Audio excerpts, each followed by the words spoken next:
Every nation across the globe provides similar stats for wealth distribution. They would read something like the top 10% holding 80% of global wealth or 90% of nations' wealth.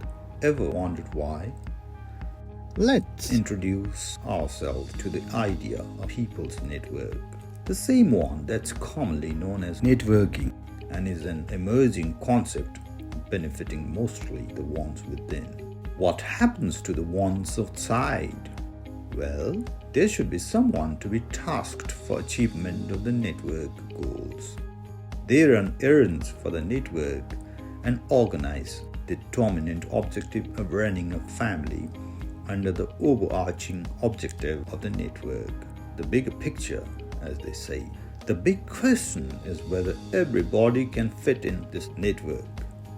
Not really.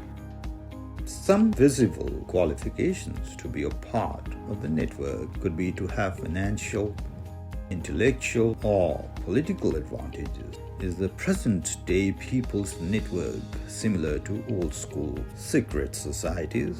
Or are they two sides of the same coin?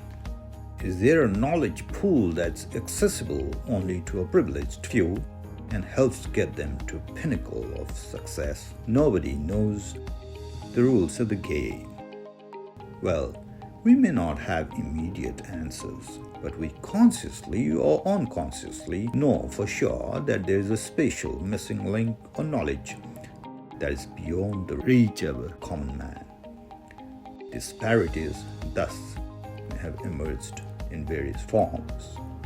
One of my supervisors once remarked that the litmus test to survive in a workplace is to acquire the other skills. He never elaborated it, but from the way he put it, I could decipher that it actually meant having skills to appease the hierarchy, not only through the knowledge we bring to work, but also other skills that benefit people privately and personally in the hierarchy.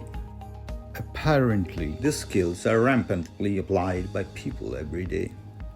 But how is it that there is no mention of such skills in the formal setting if they are desperately required for survival and progression? Somewhere deeply embedded in our social fabric is a privileged system assembled to capitalize on loopholes of governance and legal system. But the rule of the game is not a part of a commonplace knowledge course. This system operates on word of mouth, non-verbal, and coded communication and wields unfathomable system-wide powers. Best way to describe this system would be to call it a close-knit network. It relies on legal advisors for taking economic advantages and whitewashing their images. The network derives its primary source of motivation from money and wealth and relies heavily on confidant members that hold invaluable trade secrets and tactics. I don't intend to prescribe anything to counteract accumulation of wealth and power by a few and bring about social balance. Power imbalance will always be an issue in different forms.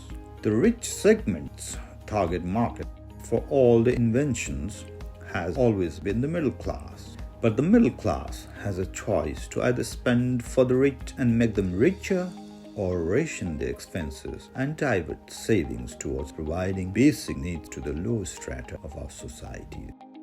Branded clothes, fancy products, artificial foods, posh buildings, houses, cars, jewelries will only make sense if the satisfaction they provide is more than what you get by giving them up in favor of the deprived one. Financial and economic power of the wealthy few should slowly give way to the emotional power of the middle class and be built on the foundation of basic and safety needs of humanity on our planet. Money and wealth should take a back seat. There is no power greater and larger than the middle class itself. It's time to boycott the unnecessary for the greater good that's been long overdue. It's time to flip the power pyramid upside down.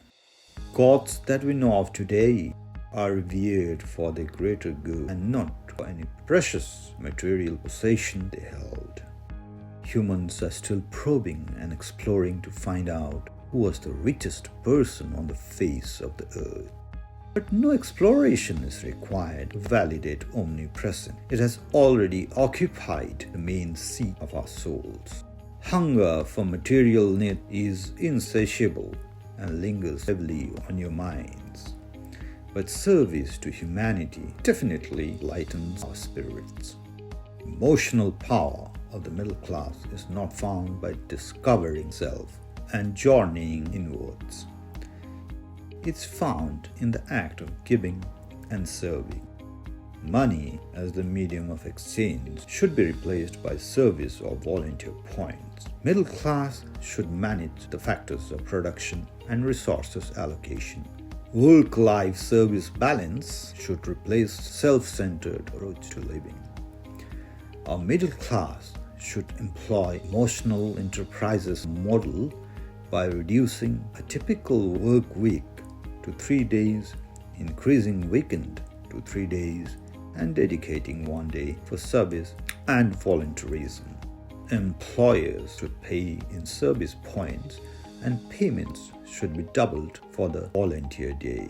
Now, that's a holistic way of living, I suppose. What should form important parts of emotional power? Comment below.